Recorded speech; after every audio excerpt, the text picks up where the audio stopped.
Many people ask me how it feels to see these young bear cubs go free again. They ask me if I'm going to miss them or am I sad? But no. Yeah, I'm maybe worried about how they'll do, but it's the best time because they don't really belong in a cage, and if you watch them as they get older, they kind of remind me that they prefer to be free with no fencing. So it's with a great privilege that I have the opportunity to work with bears and care for them as injured or orphans and return them to the wild. And maybe many of you don't know that how we do it is that we're authorized every year by the Ontario Ministry of Natural Resources and Forestry. And many of the bears we're releasing this year have come from all over Ontario. Ontario is a big province, and sometimes that means driving 1,500 to 2,000 kilometers one way to find a suitable release site. And the reason they go that distance is because they go back to the district they came from. The province is made up of various districts from Ministry of Natural Resources and Forestry.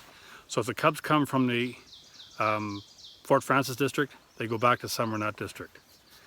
And what really helps is that these people who work for the Ministry of Natural Resources and Forestry, or MNRF, know the area where they work, and I don't, because I live a long way away in many instances. And they go to a lot of trouble to find a suitable release area that's as safe as possible for these young bears and to give them a reasonable chance to survive in this human-dominated world. And because most of the bears are ear tagged, if something goes wrong, I'll hear about it. And most often, an ear tag is a mortality indicator, which means something went really wrong, but not always. And last year, of the 52 bears we released, we heard about 3 of them. And one was hit on a road by a vehicle, another one was hunted, and so was the 3rd one. So there's a lot of them still out there roaming around free from last year, and with any luck, there'll be a whole lot of them from this year remain free for a number of years to come.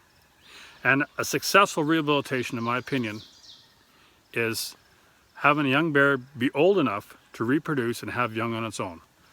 Without you, our supporters, our team, fundraiser organizers, Michelle, Cynthia, and Carol, this wouldn't be possible.